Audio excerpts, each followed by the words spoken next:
Now, I don't usually make informational videos or even scripted videos, obviously, but today I'm going to tell you guys about something that is called cut content. Now, the topic has been discussed a lot on this platform, but I also want to take a dive into the world that is cut content. So without further ado, let's start with one of the most famous games of all time, Mario 64.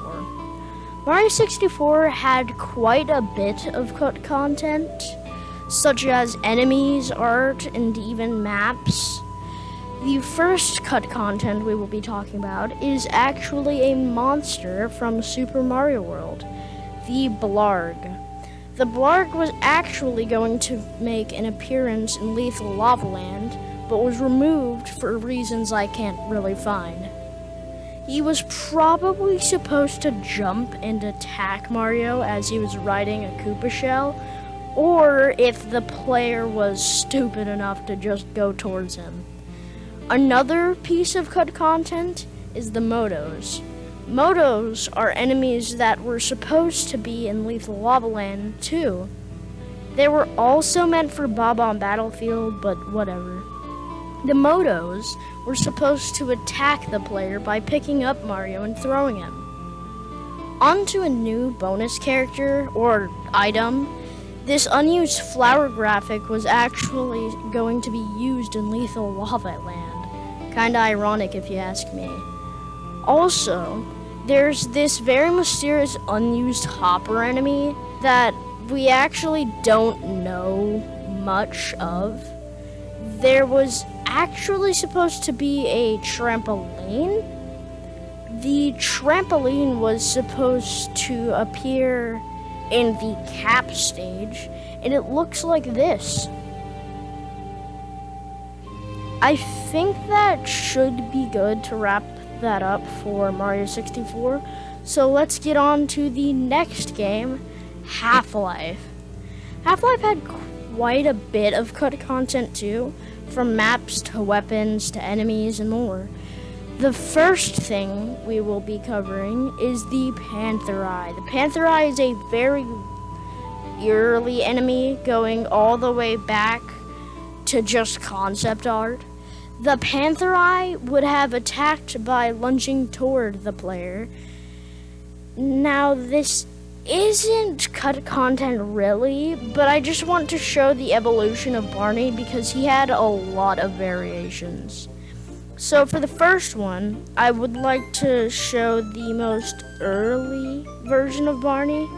You can clearly see how different he is to the Barney we have now. And he was actually based on Don Knotts.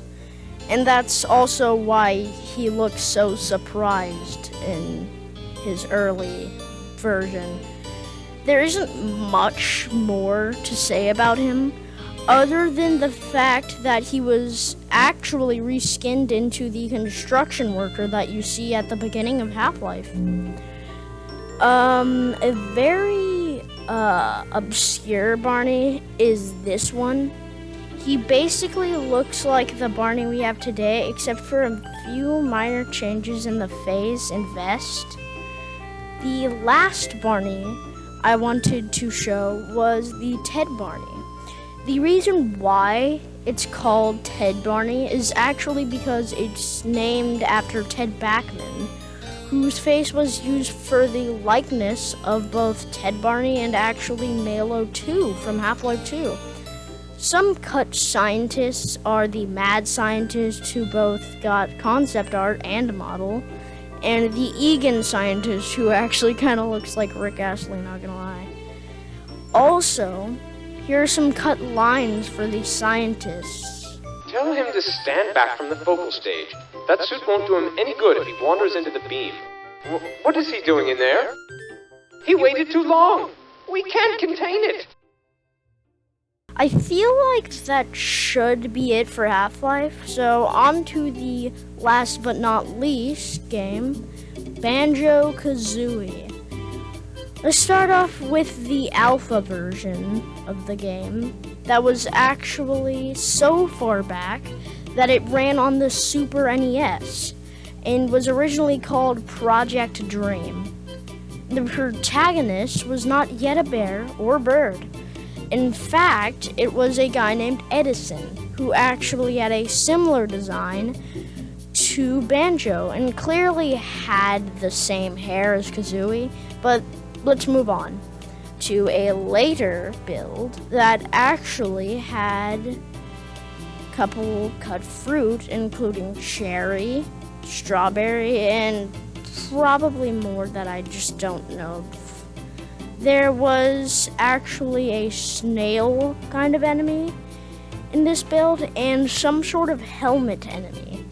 Also, there was originally going to be this temple test map, and there's just this normal test map with a bunch of slopes. There are some unused graphics, such as this unused potato or coconut guy, this Christmas tree, this unused hourglass, what seems to be the chest enemy's face, but with a mouth this time. There's this firefly and this tree from the later build of the Project Dream on the Nintendo 64. Now, I know this is kind of a short ending, but I mean, I'm kind of too lazy to write any more games. So tell me if you want to see more of this kind of content, and make sure to leave a like and please subscribe. I'm trying to get to 1,000 subscribers, and I hope you enjoyed. See you next time.